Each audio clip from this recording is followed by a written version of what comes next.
Class 9।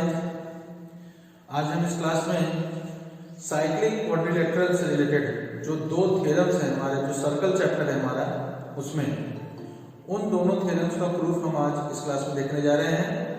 तो ध्यान से देखिएगा। साइक्लिक क्वाड्रिलेटरल से रिलेटेड जो पहला थ्योरम है उसको मैंने बोर्ड पे लिखा हुआ है। तो पहले इस स्टेटमेंट को पहले पढ़ेंगे और इसके बाद इसको प्रूव करेंगे। तो देखो, थ्योरम 10.11 है ये। साइक्लिक क्वाड्रिलेटरल क्या होता है ये मैंने लास्ट क्लास में बताया था। अब आज उसी के ऊपर थ्योरम से प्रूव करना है। तो देखो, थ्योरम ये कहता है कि the sum of either pair of opposite angles of cyclic quadrilateral is 180 degree. यानी कि किसी भी साइक्लिक क्वाड्रिलेटरल में ऑपोजिट एंगल्स का जो सम होता है वो 180 डिग्री होता है। ये हमें प्रूव करना है। तो पहले हम इसका फिगर अगर बनाएं तो कुछ इस तरीके से इसका फिगर आएगा कि ये सपोज हमारा एक सर्कल हो गया और इसमें एक साइक्लिक क्वाड्रिलेटरल है।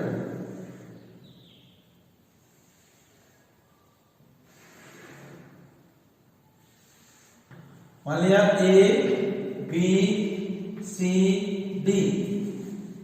ठीक, हमें यह प्रूव करना है कि इस साइक्लिक क्वाड्रिलेटरल एबीसीडी में ऑपोजिट एंगल्स का सम 180 डिग्री होता है। यानी कि angle A plus angle C equals to 180 degree और angle B plus angle D also equals to 180 degree. तो इसके लिए हम क्या करेंगे, देखो कि ए को हम सी से ज्वाइन कर देंगे और बी को डी से ज्वाइन कर देंगे। बी को डी से ज्वाइन कर देंगे। अब इसके बाद हमें थ्योरम्स इस्तेमाल करना है जो कि हम इसी चैप्टर में पहले पढ़ चुके हैं।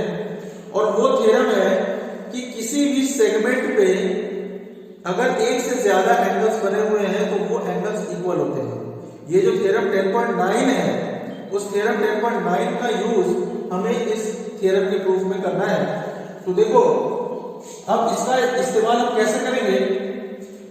तो सबसे पहले देखो, अगर हम इस एबी सेगमेंट की बात करें तो एबी सेगमेंट दो एंगल बना रहा है। एक है एंगल एसीबी और दूसरा एंगल है एडीबी। यानी कि ये हम कह सकते हैं कि ये दोनों एंगल्स जो है आपस में क्या है, इक्वल है, क्योंकि angles in the same segment AB. ठीक, सिमिलरली हम ये भी कह सकते हैं कि अगर हम इस बीसी सेगमेंट को देखें, कौन सा भाई, ये जो बीसी सेगमेंट है इसमें भी दो एंगल्स बने हुए हैं। कौन कौन से, एक बीसी सेगमेंट में बना हुआ है ये बीएसी और एक एंगल बना है इसी सेगमेंट बीसी पे बीडीसी। ठीक, इसका मतलब ये दोनों एंगल्स जो होंगे वो आपस में इक्वल होंगे। ठीक, अब इन दोनों चीजों को मिला के हम इसके प्रूफ में आपको दिखाएंगे कि कैसे हम ये प्रूफ करें कि ऑपोजिट एंगल्स का सम 180 डिग्री होगा। ठीक, तो सबसे पहले हम गिवन से स्टार्ट करते हैं। गिवन है हमारा कि ABCD is a cyclic quadrilateral. ABCD is a cyclic quadrilateral.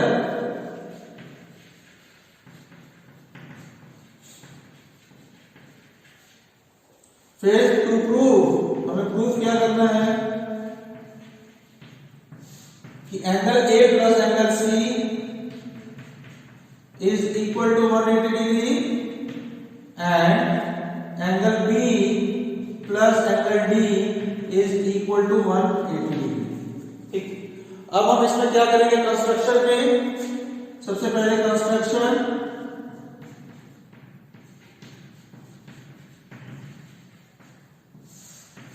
A को C से मिला देंगे और B को D से मिला देंगे। जॉइन AC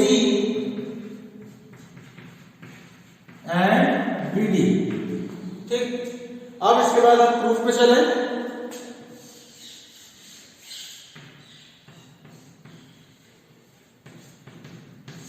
देखो प्रूफ में सबसे पहले हम लिखेंगे कि angle ACB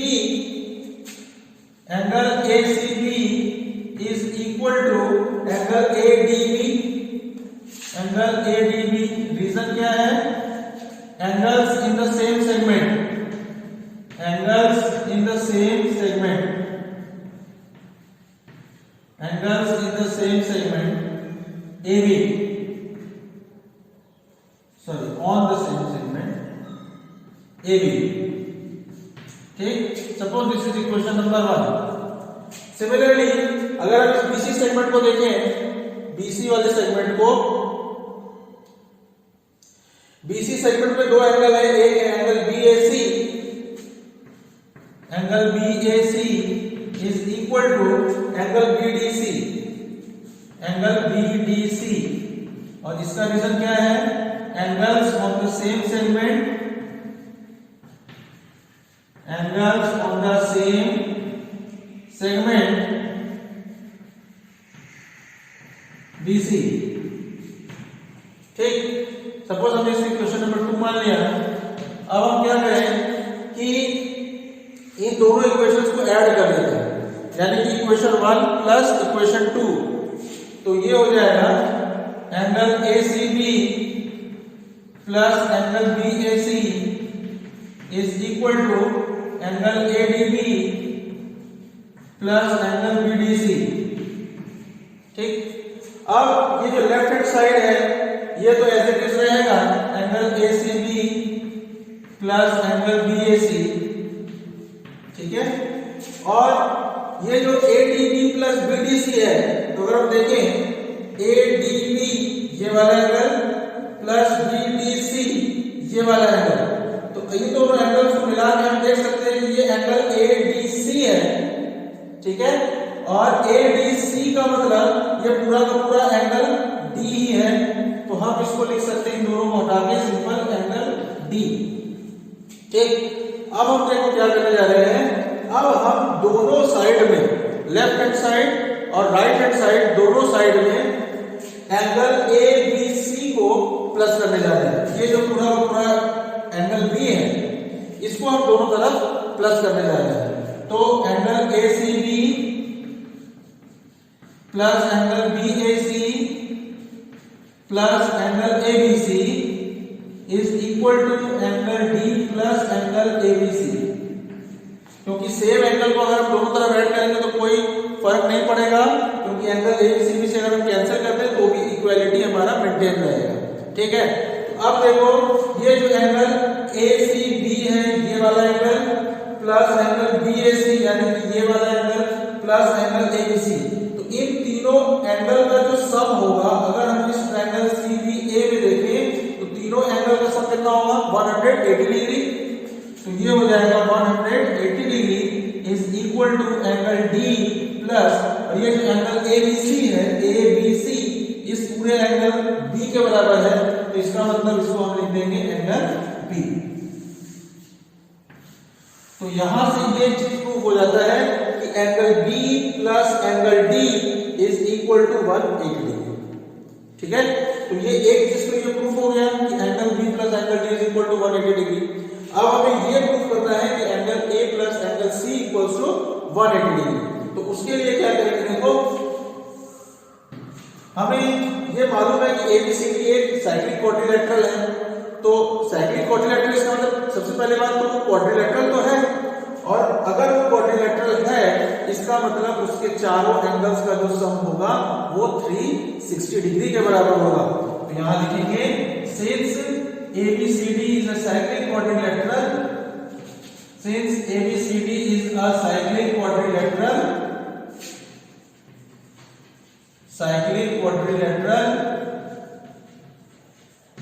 therefore angle A plus angle B plus angle C plus angle D is equal to 360 degree. इसमें से एंगल A और एंगल C को एक साथ ले लें और एंगल B और एंगल D को एक साथ ले लें, इज इक्वल टू 360 डिग्री।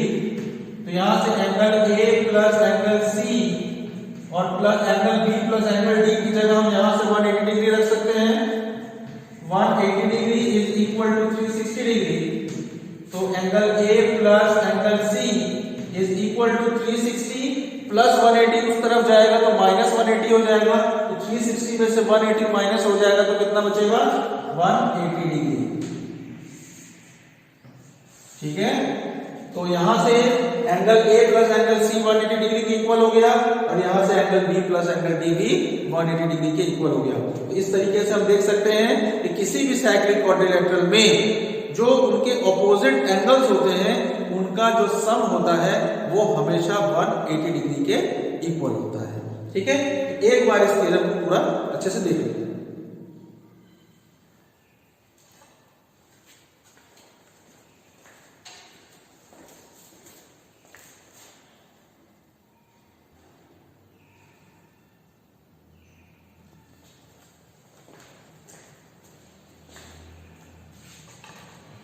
चलो अब नेक्स्ट थ्योरम, साइक्लिक क्वाड्रिलेटरल का जो सेकंड थ्योरम है, theorem 10.12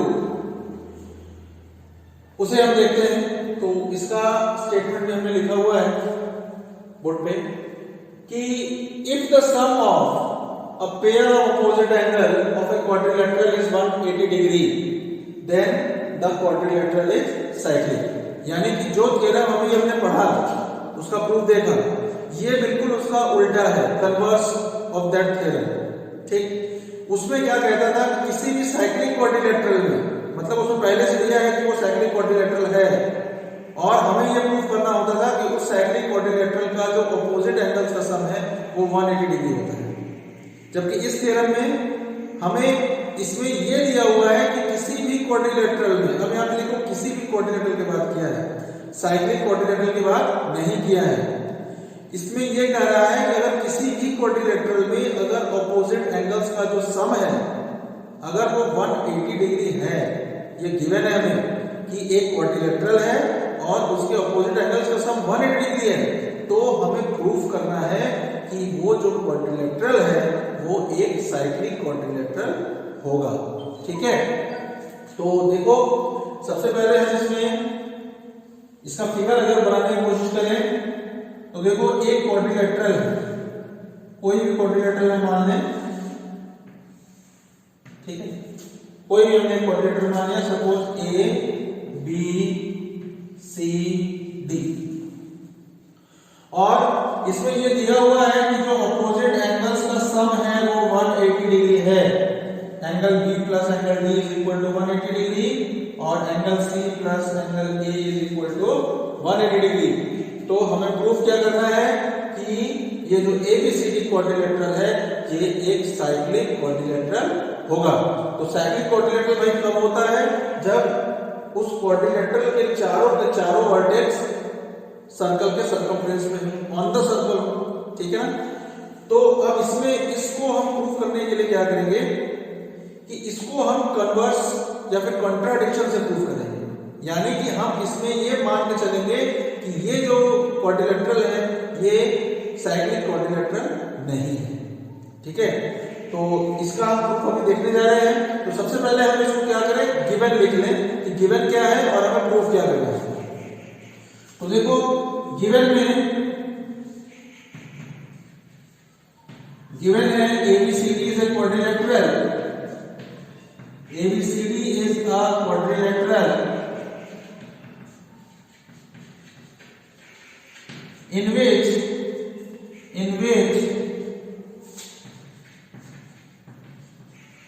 angle A plus angle C is equal to 180 degree and angle B plus angle D is also equal to 180 degree. ठीक है, अब to proof हमें proof क्या करना है? To proof ABCD is a cyclic quadrilateral. ABCD is a cyclic quadrilateral. ठीक है, तो अब देखो इसमें क्या करेंगे,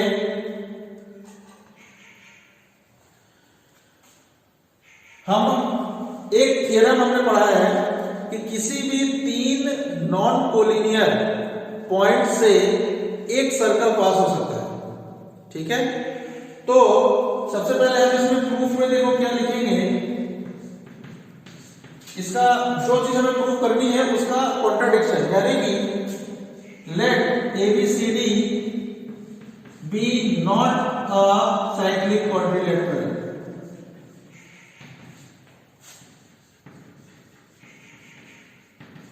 ठीक है,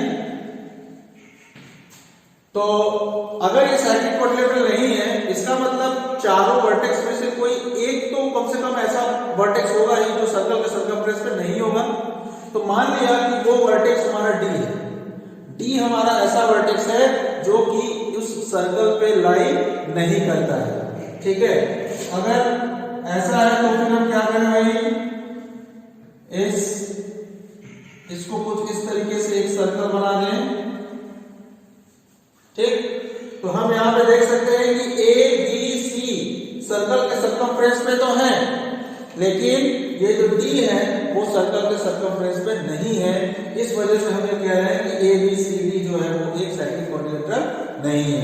तो यहां लिखेंगे late D does not lie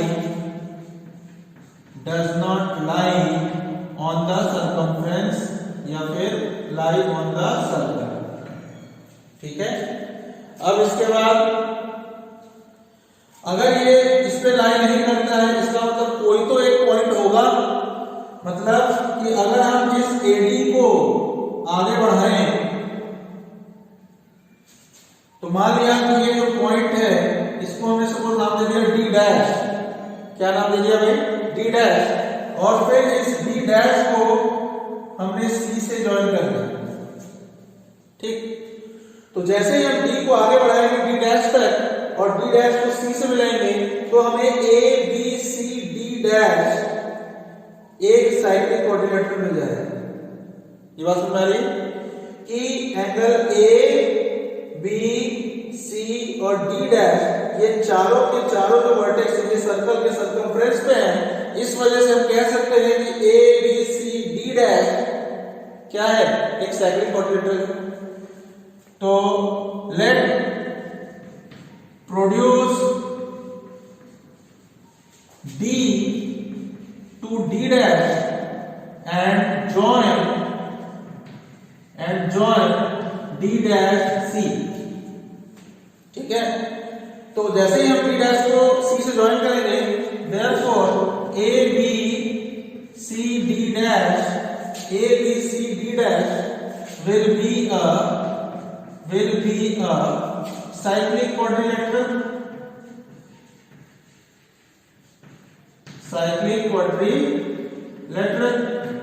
और जैसे ये साइक्लिक क्वाड्रिलेटरल होगा, इसका मतलब इसके ऑपोजिट एंगल्स का जो सम होगा वो 180 डिग्री होगा।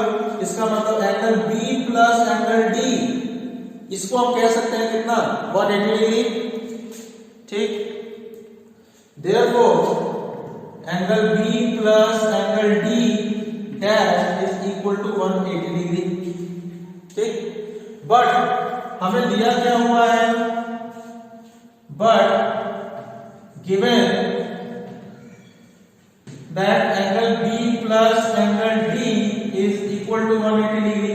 ये तो हमें दिया हुआ है। देखो angle B plus angle D is equal to 180 degree, ये दिया हुआ है हमें।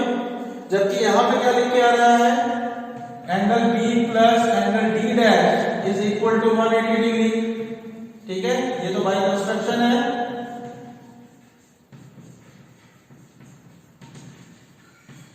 अब दोनों इक्वेशन का जो राइट हैंड साइड है वो सेम है, इसका मतलब दोनों का लेफ्ट हैंड साइड भी सेम होगा। Therefore angle B plus angle D is equal to angle B plus angle D dash. ठीक, अगर हम यहां से एंगल B से एंगल B को कैंसिल करें तो हमारे पास क्या बचेगा भाई, angle D is equal to angle D dash. ठीक है, angle D is equal to angle D dash, यानी कि ये एंगल और ये एंगल दोनों इक्वल है। अब ये दोनों एंगल आपस में इक्वल कब हो सकते हैं? ये दोनों एंगल भाई देखो आपस में तभी इक्वल हो सकते हैं और ये जो सी डी डैश हो या तो सेम लाइन हो या फिर एक दूसरे के पैरेलल हो। ठीक, अब चूंकि ये जो सी पॉइंट है ये दोनों लाइन सेगमेंट में कॉमन है, इसका मतलब ये दोनों लाइन आपस में पैरेलल तो हो ही नहीं सकते, और जब ये पैरेलल नहीं हो सकते इसका मतलब ये जो सी डी है और ये जो सी डी डैश है इन दोनों को एक दूसरे पे कोइंसाइड करना चाहिए, और अगर ये कोइंसाइड करेगा तो ये जो डी और डी डैश है ये भी आपस में क्या करेंगे, कोइंसाइड कर जाएंगे। ठीक, और जैसे डी और डी डैश कोइंसाइड किया इसका मतलब D is the same point as D dash. इसका मतलब अगर डी डैश हमारा सर्कल के सर्कमफ्रेंस में है तो इसका मतलब डी भी सर्कल के सर्कमफ्रेंस पे ही है। ठीक है, और जैसे डी हमारा सर्कल के सर्कमफ्रेंस पे हो गया तो इसका मतलब क्या हुआ भाई, ए बी सी तो पहले से सर्कल के सर्कमफ्रेंस पे थे, अब डी भी हमारा सर्कल के सर्कमफ्रेंस पे हो गया, इसका मतलब ए बी सी डी जो होगा वो एक साइक्लिक क्वाड्रिलेटरल होगा। ठीक है, तो एंगल डी और एंगल डी डैश तभी पॉसिबल हो सकता है जब ये जो एंगल, ये जो पॉइंट डी और डी डैश हो ये कोइंसाइड कर जाए। तो इस चीज को हमें बस इसमें लिखना है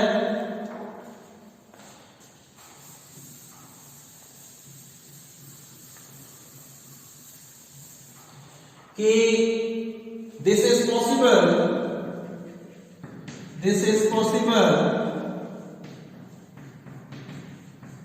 only when D and D dash coincide। ठीक है, और जैसे ही ये कोइंसाइड करेगा therefore A B C D lie on the circumference of the circle, lie on the circumference of the circle, therefore ABCD is a cyclic quadrilateral।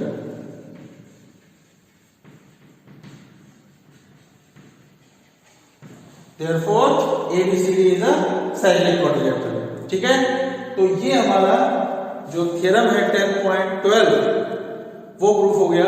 तो cyclic quadrilateral से related दो theorem हमें पढ़ने थे जो कि हमने पढ़ लिया है। अब इसके बाद हमें इससे रिलेटेड एक्सरसाइजेस के क्वेश्चंस को अटेम्प्ट करना है, तो उस एक्सरसाइज को हम नेक्स्ट क्लास में स्टार्ट करेंगे। तो उम्मीद करते हैं आज जो हमने दो थ्योरम बताया उनका प्रूफ बताया वो आपको समझ में आ गया होगा। अब नेक्स्ट क्लास में हम इसके क्वेश्चंस को अटेम्प्ट करेंगे। ठीक है, ऑफ करते हैं।